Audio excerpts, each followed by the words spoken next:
Apéndice. Plática de San Antonio María Claret. Todo aquel que se ensalza será humillado, y el que se humilla será ensalzado. Quiso nuestro Señor Jesucristo instruir a aquellos que creyéndose justos ponen en sí mismos toda su confianza y menosprecian a los demás mirándoles como malvados, y les propone esta parábola que tiene todo el aire de una historia verdadera. Dos hombres fueron al templo para hacer en él su oración, uno de ellos era fariseo, y el otro publicano. El fariseo estando en pie hablaba a Dios de esta suerte: Dios mío, yo os doy gracias porque no soy como los demás hombres, que son ladrones, injustos y adúlteros, ni como este publicano. Yo ayuno 2 veces a la semana, y doy el diezmo de todo lo que poseo. Esta era su oración, o más bien una afectación llena de vanidad. Entró en el templo para orar, y no obstante no se halla ninguna súplica en cuanto dice. No vino a orar ni a dar gracias a Dios, sino a alabarse a sí mismo y a insultar al mismo a quien ora. Al contrario, el publicano, quedándose lejos del altar, ni siquiera se atrevía a levantar sus ojos al cielo, pero hería su pecho diciendo: Dios mío, tened compasión de mí que soy un pecador. Yo os declaro, añade Jesucristo, que éste volvió justificado a su casa, y no el otro. Se le perdonaron al publicano sus pecados, y volvió justificado. Las virtudes del fariseo son inútiles, y entra en su casa más criminal de lo que había salido.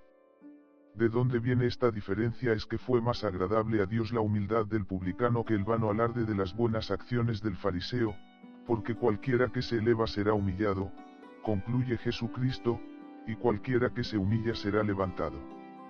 Ved aquí la regla, no nos engañemos, la ley es general, es nuestro divino Maestro quien acaba de publicarla, es necesario que todo se abata.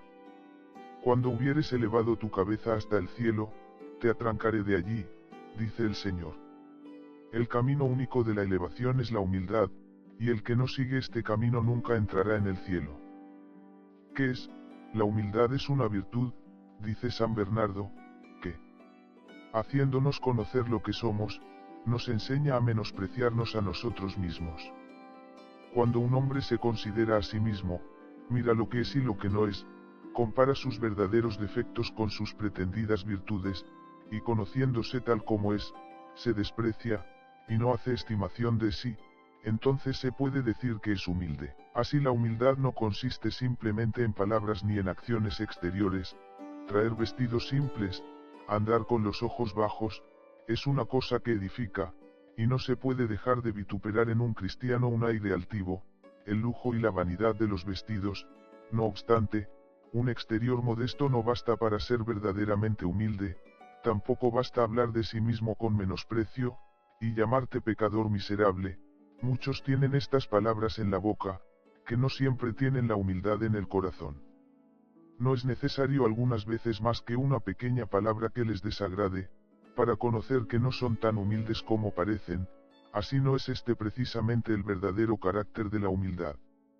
Esta consiste en un bajo concepto de sí mismo, fundado sobre el conocimiento de su nada y de su miseria. Ved aquí lo que es la humildad. Esta virtud es absolutamente necesaria para entrar en el cielo, no son necesarias otras pruebas que aquellas palabras de Jesucristo a sus discípulos, que disputaban entre sí de la primacía. En verdad, yo os declaro, que si no os convertís, si no dejáis esos sentimientos de orgullo y ambición tan naturales al hombre, y si no os hacéis como niños, no entraréis en el reino de los cielos. ¿Acaso me diréis que Jesucristo ordenándonos ser como niños, puede encargamos otras virtudes que la humildad, pues quiere que seamos mansos e ingenuos como los niños, y sinceros y desinteresados como ellos. Puede habernos encomendado todas estas virtudes, pero en este lugar habla particularmente de la humildad, porque añade que aquel que se humillare como este niño, será más grande en el reino de los cielos. Es bueno que sea manso como este niño, sencillo y desinteresado como él, pero es también absolutamente necesario que sea humilde como él, si quiere tener parte en mi gloria. La humildad es la base y el fundamento de la religión, y de toda la piedad cristiana. Es esta virtud, dice San Bernardo, la que nos alcanza todas las otras, la que las conserva después que las hemos recibido, y la que las perfecciona. La humildad alcanza las otras virtudes. Es necesario paciencia, la humildad enseña a ejercerla. Se quiere conseguir el perdón de los pecados, Dios lo concede al humilde. En una palabra, sed humildes, y obtendréis de Dios todo lo que le pidiereis. Las lluvias de la gracia corren sobre los humildes como el agua corre por los valles, y como la abundancia de las aguas hace fértiles a los valles. Asimismo, la abundancia de los dones de Dios hace que los humildes fructifiquen todos los días en virtudes y en buenas obras. Como Dios resiste a los soberbios, así da gracia a los humildes. San Agustín estaba tan convencido de que la humildad es la raíz de todas las virtudes, como la soberbia el principio de todos los vicios, que escribiendo a un amigo suyo llamado Dioscoro, que le había preguntado cuál era la virtud que le facilitaría la práctica de todas las otras, le responde que la humildad. A esta virtud, le dice, deseo, mi amado amigo, que te apliques de todo corazón. Yo he trabajado mucho para elevarme al conocimiento de la verdad, pero puedo asegurarte que no he hallado otro camino para elevarme a él que el de la humildad, y tampoco tú hallarás otro que este. El primer camino que se debe tomar para ir al cielo, que es la mansión de la verdad, es la humildad, el segundo es la humildad, el tercero es la humildad, y cuantas veces me preguntes por el camino que conduce a la gloria, te responderé siempre que la humildad, todo otro camino es falso, y conduce al precipicio. No hay cosa más peligrosa que sacar al público nuestras virtudes, el amor propio es su mortal enemigo, no las saca al público sino para darles el golpe de muerte. Por eso David decía que temía mucho la altura del día. El lustre y la gloria que acompañan las virtudes son tanto más de temer, cuanto la vanagloria es como un ladrón manso que nos despoja de nuestras riquezas espirituales, y nos roba de un modo lisonjero y agradable las virtudes que hemos adquirido. Esto ha hecho decir a San Agustín, que la soberbia se distingue de los otros vicios en que los otros vicios nacen de los pecados, mientras que la soberbia es de temer aún en las buenas obras. ¿Cuántos cristianos perecieron por esto? Si pudiéramos abrir el infierno, ¿cuántas almas veríamos que cayeron en él por la soberbia como Lucifer?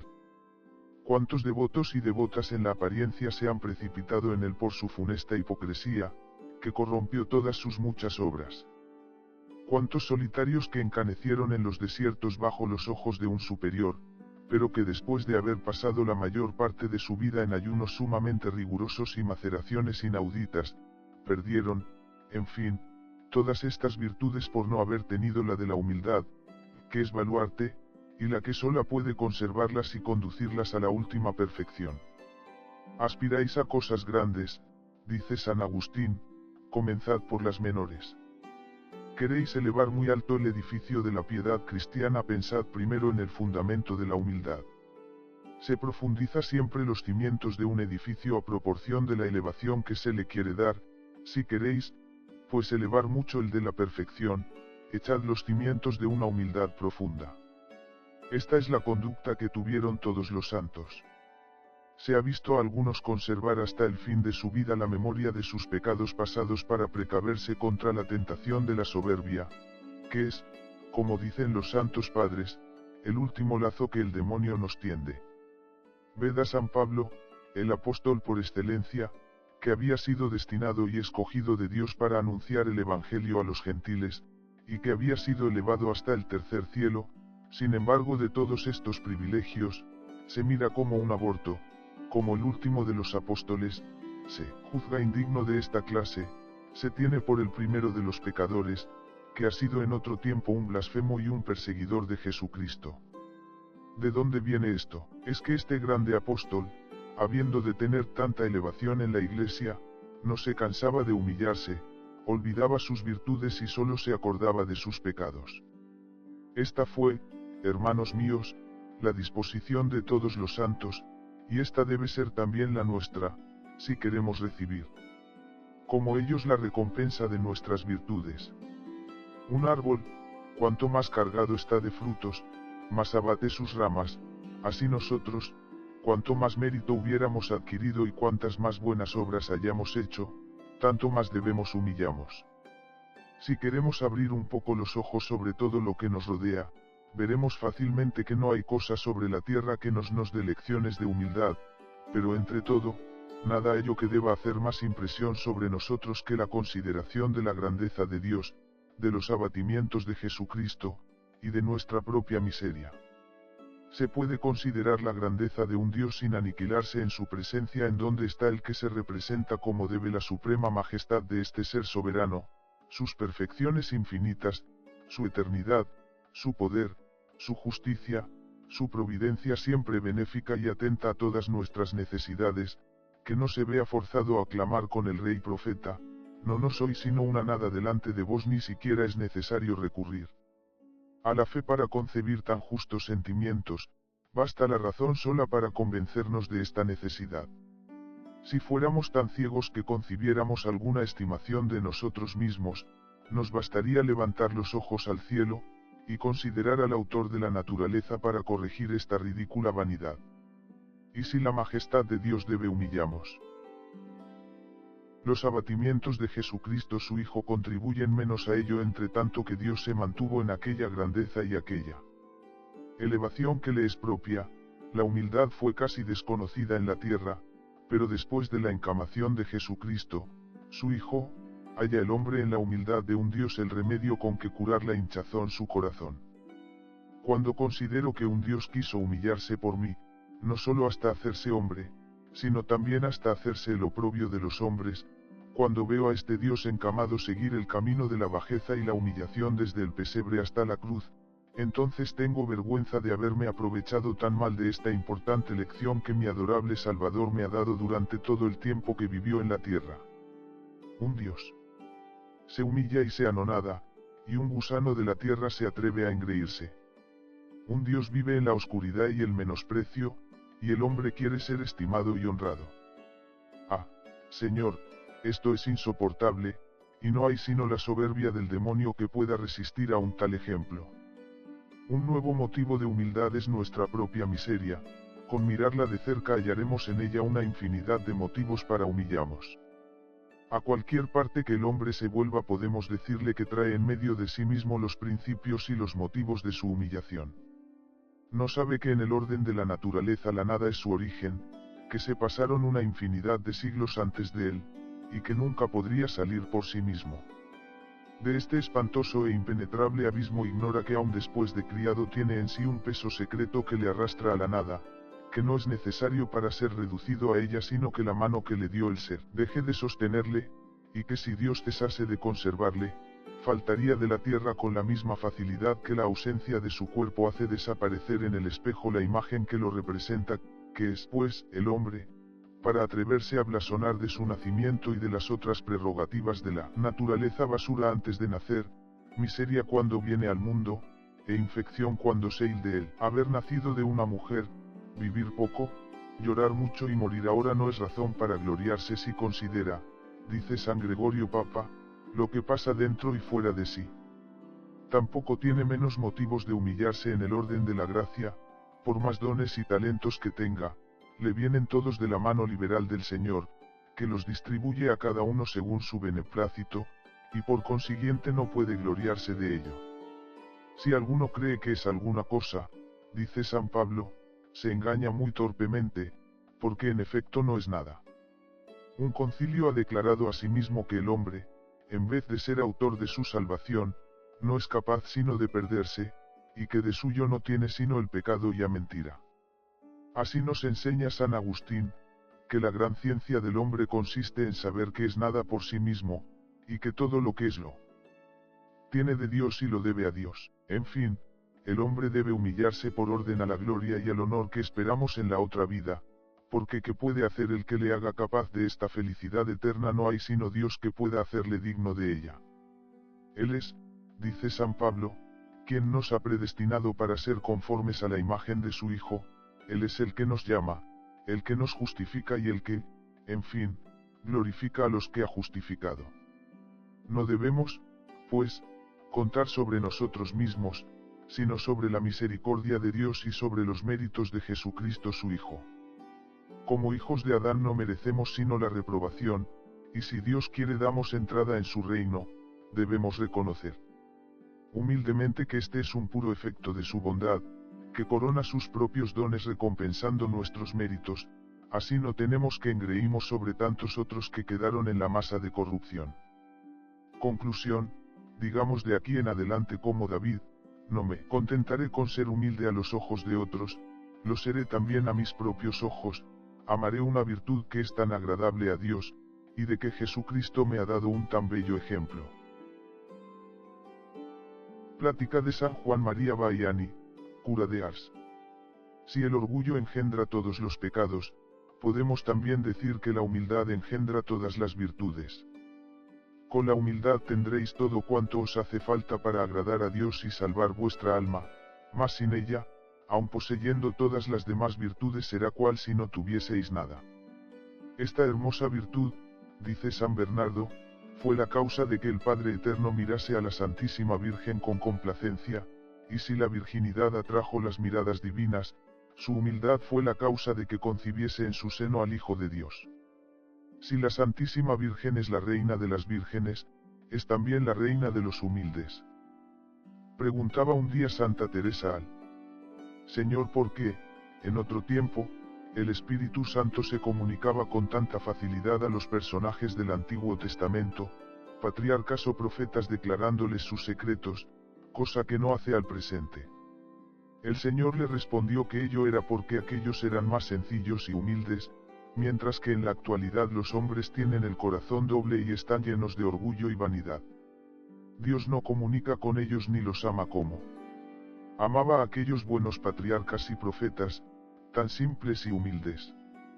Nos dice San Agustín, si os humilláis profundamente, si reconocéis vuestra nada y vuestra falta de méritos, Dios os dará gracias en abundancia, mas, si queréis exaltaros y teneros en algo, se alejará de vosotros y os abandonará en vuestra pobreza.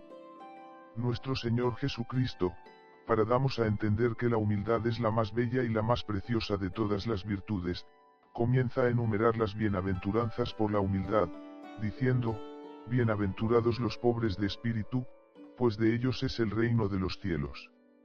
Nos dice San Agustín que esos pobres de espíritu son aquellos que tienen la humildad por herencia. Dijo a Dios el profeta Isaías, Señor, ¿sobre quienes desciende el Espíritu Santo? ¿Acaso sobre aquellos que gozan de gran reputación en el mundo, o sobre los orgullosos? No, dijo el Señor, sino sobre aquel que tiene su corazón humilde. Esta virtud no solamente os hace agradables a Dios, sino también a los hombres. Todo el mundo ama a una persona humilde, todos se deleitan en su compañía. ¿De dónde viene, en efecto, que por lo común los niños son amados de todos, sino de que son sencillos y humildes? La persona que es humilde cede, no contraría a nadie, no causa enfado en nadie, se contenta de todo y busca siempre ocultarse a los ojos del mundo. Admirable ejemplo de esto nos lo ofrece San Hilarión. Refiere San Jerónimo que este gran santo era solicitado de los emperadores, de los reyes y de los príncipes, y atraía hacia el desierto a con acento las muchedumbres por el olor de su santidad, por la fama y renombre de sus milagros, mas él se escondía y huía del mundo cuanto le era posible. Frecuentemente cambiaba de celda, a fin de vivir oculto y desconocido, lloraba continuamente a la vista de aquella multitud de religiosos y de gente que acudían a él para que les curase sus males. Echando de menos su pasada soledad, decía, llorando, he vuelto otra vez al mundo, mi recompensa será solo en esta vida, pues todos me miran ya como persona de consideración. Y nada tan admirable, nos dice San Jerónimo, como el hallarle tan humilde en medio de los muchos honores que se le tributaban. Decime, ¿es esto humildad y desprecio de sí mismo? Cuán raras son estas virtudes. Mas también cuánto escasean los santos. En la misma medida que se aborrece a un orgulloso, se aprecia a un humilde, puesto que éste toma siempre para sí el último lugar, respeta a todo el mundo, y ama también a todos. Esta es la causa de que sea tan buscada la compañía de las personas que están adornadas de tan bellas cualidades. Digo que la humildad es el fundamento de todas las demás virtudes. Quien desea servir a Dios y salvar su alma, debe comenzar por practicar esta virtud en toda su extensión. Sin ella nuestra devoción será como un montón de paja que habremos levantado muy voluminoso, pero al primer embate de los vientos queda derribado y deshecho. El demonio teme muy poco esas devociones que no están fundadas en la humildad, pues sabe muy bien que podrá echarlas al traste cuando le plazca. Lo cual vemos aconteció a aquel solitario que llegó hasta a caminar sobre carbones encendidos sin quemarse, pero, falto de humildad, al poco tiempo cayó en los más deplorables excesos. Si no tenéis humildad, podéis decir que no tenéis nada, a la primera tentación seréis derribados.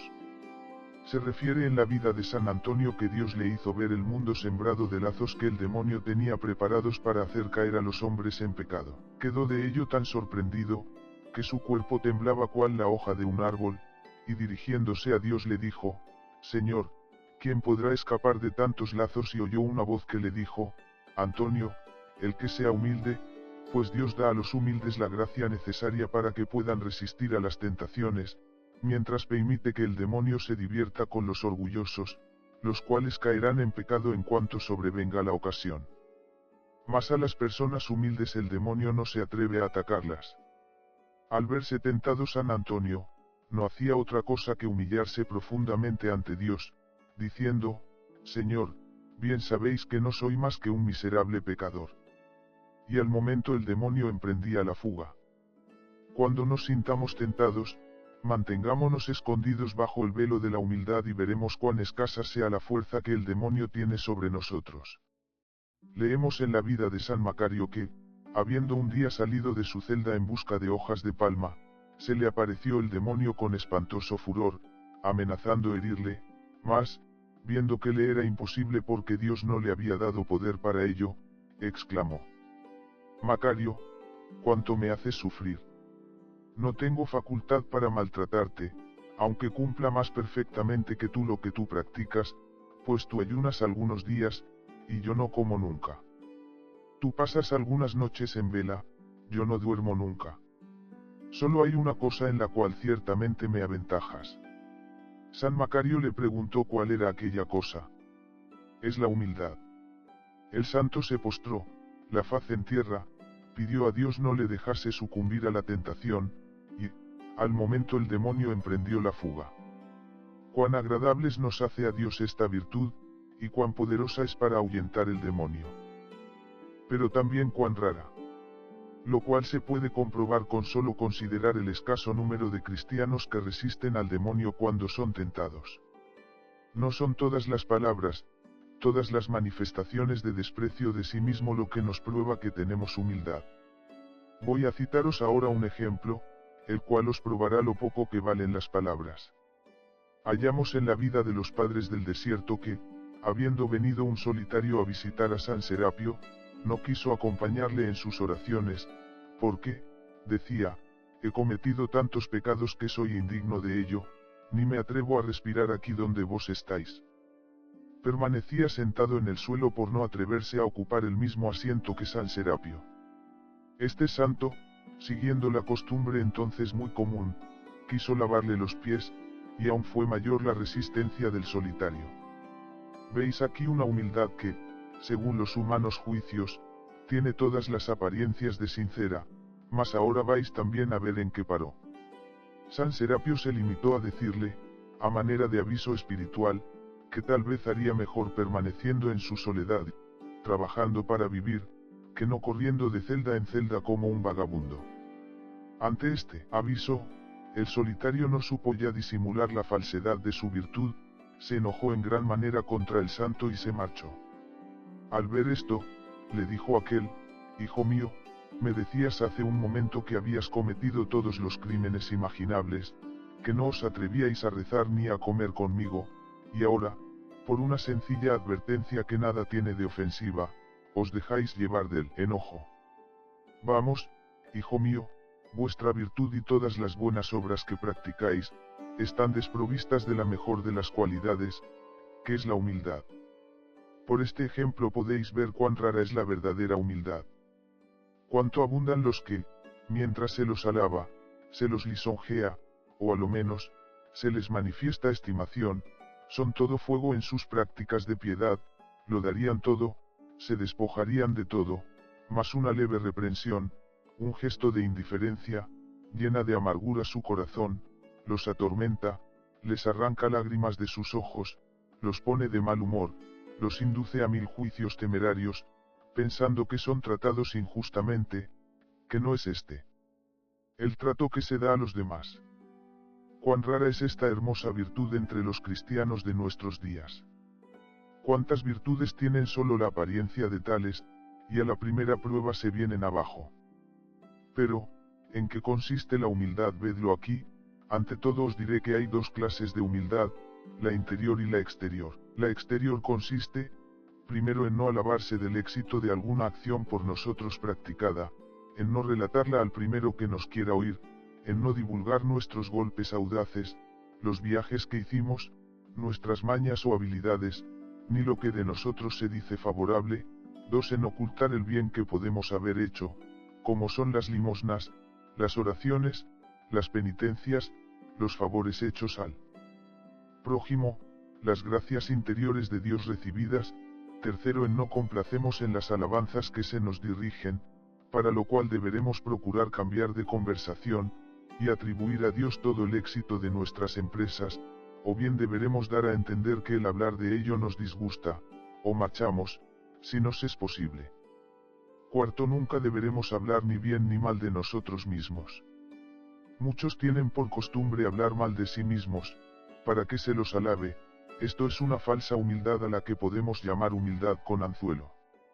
No habléis nunca de vosotros, contentaos con pensar que sois unos miserables, que es necesaria toda la caridad de un Dios para soportaros sobre la tierra. Quinto, nunca se debe disputar con los iguales, en todo cuanto no sea contrario a la conciencia, debemos siempre ceder, no hemos de figuramos que nos asiste siempre el derecho, aunque lo tuviéramos hemos de pensar al momento que también podríamos equivocarnos, como tantas veces ha sucedido, y, sobre todo, no hemos de tener la pertinacia de ser los últimos en hablar en la discusión, ya que ello revela un espíritu repleto de orgullo.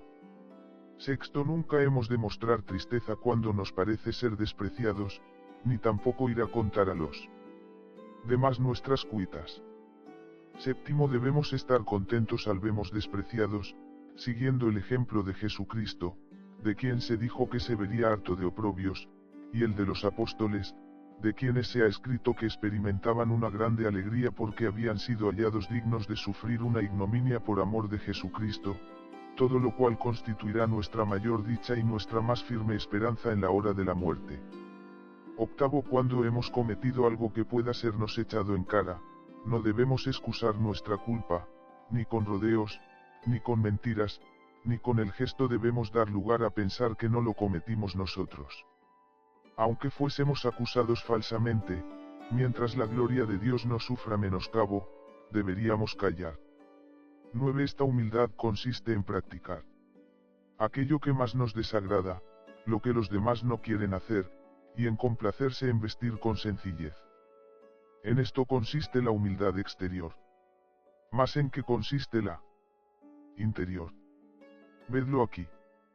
Consiste, primero, en sentir bajamente de sí mismo, en no aplaudirse jamás en lo íntimo de su corazón al ver coronadas por el éxito las acciones realizadas, en creerse siempre indigno e incapaz de toda buena obra, fundándose en las palabras del mismo Jesucristo cuando nos dice que sin él nada bueno podemos realizar, pues ni tan solo una palabra, como, por ejemplo, Jesús, podemos pronunciar sin el auxilio del Espíritu Santo. Segundo, consiste en sentir satisfacción de que los demás conozcan nuestros defectos, a fin de tener ocasión de mantenernos en nuestra insignificancia, tercero en ver con gusto que los demás nos aventajen en riquezas, en talento, en virtud, o en cualquier otra cosa, en sometemos a la voluntad o al juicio ajenos, siempre que ello no sea contra conciencia. Es preciso que, si queremos que nuestras obras sean premiadas en el cielo, vayan todas ellas acompañadas de la humildad. Al orar, poseéis aquella humildad que os hace consideraros como miserables e indignos de estar en la santa presencia de Dios. Si fuese así, no haríais vuestras oraciones vistiéndoos o trabajando. No la tenéis. Si fueseis humildes, con qué reverencia, con qué modestia, con qué santo temor estaríais en la Santa Misa. No se os vería reír, conversar, volver la cabeza, pasear vuestra mirada por el templo, dormir, orar sin devoción, sin amor de Dios. Lejos de hallar largas las ceremonias y funciones, os sabría mal el término de ellas, y pensaríais en la grandeza de la misericordia de Dios al sufriros entre los fieles, cuando por vuestros pecados merecéis estar entre los réprobos. Si tuvieseis esta virtud, al pedir a Dios alguna gracia, haríais como la cananea, que se postró de hinojos ante el Salvador, en presencia de todo el mundo, como Magdalena, que besó los pies de Jesús en medio de una numerosa reunión. Si fueseis humildes, harías como aquella mujer que hacía 12 años que padecía flujo de sangre y acudió con tanta humildad a postrarse a los pies del Salvador, a fin de conseguir tocar el extremo de su manto. Si tuvieseis esta virtud al confesaros, cuán lejos andaríais de ocultar vuestros pecados, de referirlos como una historia de pasatiempo y, sobre todo, de relatar los pecados de los demás. ¿Cuál sería vuestro temor al ver la magnitud de vuestros pecados, los ultrajes inferidos a Dios, y al ver, por otro lado, la caridad que muestra al perdonaros Dios mío? No. Moriríais de dolor y de agradecimiento si, después de haberos confesado, tuvieseis aquella humildad de que habla San Juan Clímaco, el cual nos cuenta que, yendo a visitar un cierto monasterio, vio allí a unos religiosos tan humildes, tan humillados y tan mortificados, y que sentían de tal manera el peso de sus pecados, que el rumor de sus gritos, y las preces que elevaban a Dios nuestro Señor eran capaces de conmover a corazones tan duros como la piedra. Algunos sabía que estaban enteramente cubiertos de llagas, de las cuales manaba un hedor insoportable, y tenían tan poco atendido su cuerpo, que no les quedaba sino la piel adherida al hueso. El monasterio resonaba con gritos los más desgarradores. Desgraciados de nosotros miserables. Sin faltar a la justicia, oh Señor, podéis precipitamos en los infiernos. Otros, exclamaban, Señor, perdonadnos si es que nuestras almas son aún capaces de perdón. Tenían siempre ante sus ojos la imagen de la muerte, y se decían unos a otros: ¿qué será de nosotros después de haber tenido la desgracia de ofender a un Dios tan bueno? ¿Podremos todavía abrigar alguna esperanza para el día de las venganzas? Otros pedían ser arrojados al río para ser comidos de las bestias. Al ver el superior a San Juan Clímaco, le dijo: Padre mío, habéis visto a nuestros soldados. Nos dice San Juan Clímaco que no pudo allí hablar ni rezar, pues los gritos de aquellos penitentes, tan profundamente humillados, le arrancaban lágrimas y sollozos sin que pudiera contenerse. ¿De dónde proviene que nosotros, siendo mucho más culpables, carezcamos enteramente de humildad porque no nos conocemos?